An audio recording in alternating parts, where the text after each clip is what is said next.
It's a 2000 540 Touring. It's now an M5, partially, mostly. It's got Euro tails that we just coated in. Some sort of BBS, big Brembos in there. Just did the Euro dash and black dashboard conversion. He had the door panels already.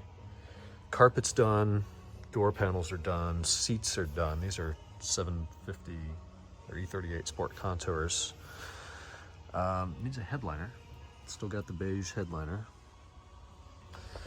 But the trunk is flat carpeting. Most of it.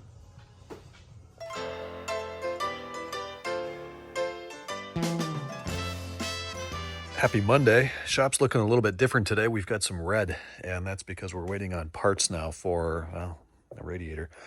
Over the summer, we had an issue where everything's fine when you're driving, and you stop somewhere, you get in some traffic, red light, whatever, and it starts to get really hot. And you're thinking, we got to start moving or I'm going to have to shut this thing down. So there's two radiators on the 355, one behind each door, and there's fans on each radiator. We could put our ear down there and hear the right fan, no problem. Left fan was not working, so I did the research on it. There's a sensor on the radiator that determines the temperature, probably sends a signal to the ECU and says, hey, it's freaking hot, turn the fan on.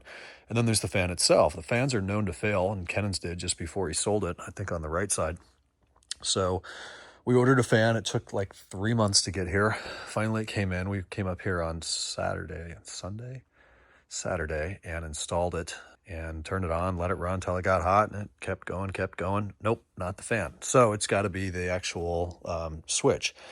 Then, because it got hot again, that put some pressure in the cooling system, and the right radiator failed and started leaking all over the place. So now we've got radiators on the way, and they're not the genuine Ferrari radiators, because back in the 90s, apparently they used copper with plastic tanks welded to it, which is bullshit, and they're stupid money. So there's a company that makes a full aluminum radiator that increases cooling capacity and longevity, and it's half the price. So win. Those are on the way. They should be in by the end of the week. We're going to do both sensors and both gaskets for the sensors as well. Obviously a coolant bleed, and then we'll be back in business. Alan is still working on wiring here on the 08 M5. It's coming along pretty well. I think he found one or two things that weren't quite right up in the DME box, and that's normal. I've done more of these than he has, and to get everything 100% on the first try with that many wires and complications is difficult. It has suffered from a non-start issue after we did the coating, so just a couple signal wires I think got crossed, but we'll get to the bottom of that. This guy, I talked with him on the phone. I talked on the phone for like 6 hours today. I am freaking tired. My voice hurts. I've been typing all day. Just total communication day. It is 10:35 at night. I'm cooked. I've been going now for 15 hours, and there's more to do, but I've got to call it quits and get out of here. But talked to him for a while, finalized a work scope, got his approvals. We'll be collecting a parts deposit probably tomorrow and getting those parts on order. This went down to the body shop today. We dropped off his new front bumper. I think they got a good paint meter or paint read, and they're going to be painting that. And then, of course, it's going in for hood and fenders as well. Over here on the wagon, we got through the approved work scope today, which was half Alan, half me. He did the mechanical, the hard work. It's got a black dash now. It's got a Euro dash now, which looks a heck of a lot better. I do not know what his plans are for the headliner. I imagine at some point he'll make that Alcantara or at least black, but for now, definitely looks better, and you get more legroom. Then, since the conversion to an M5, no one had properly programmed or coded the ABS module, so I did that today. Made some LCM adjustments. He's got European pre-facelift tails on here, which actually look really nice. What was weird is that when you hit the brakes, it was lighting up. He said the top corners, and these things are red, not orange. So it was lighting that up, and then with the signals, the brake light was flashing. So I did a bunch of coding there, and then the headlights were stuck on. Anytime you put the key in the ignition, the headlights would come on. So I had to nuke the LCM, flash a blank file to it, then go through and make all the other adjustments. I had a bunch of weird stuff, like these things were coming on solid. When you turn on the parking lights, I don't know, these early pre-facelift, there's like too many layers of modifications that make programming difficult.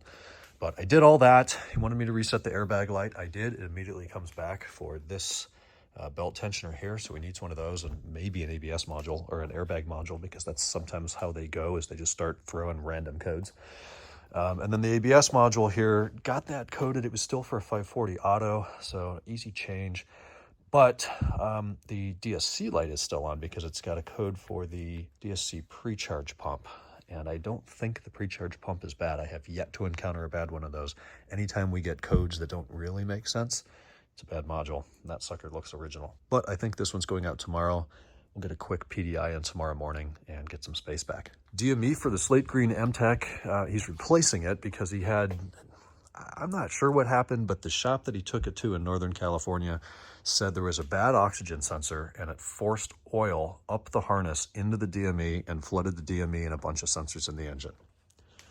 I Googled that. I thought there's no way in hell that's possible.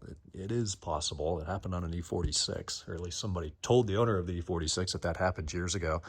So as we did the timing chains and guides, we did a fresh, not brand new, but new used, dry, clean engine harness and DME. So the DME's got to get programmed for this car. Then it's got to be tuned for a few things. He's got a Dynon cold air intake. Now he has an M60 intake manifold and a 90 degrees Celsius thermostat. So there'll be a few modifications there. Once we get that flashed, a little bit of test driving, we'll have this sucker back to its owner.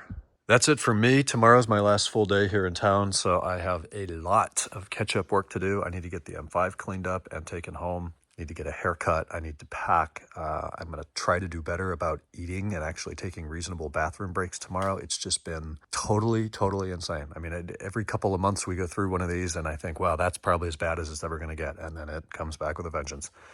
I will talk to you guys tomorrow, Tuesday.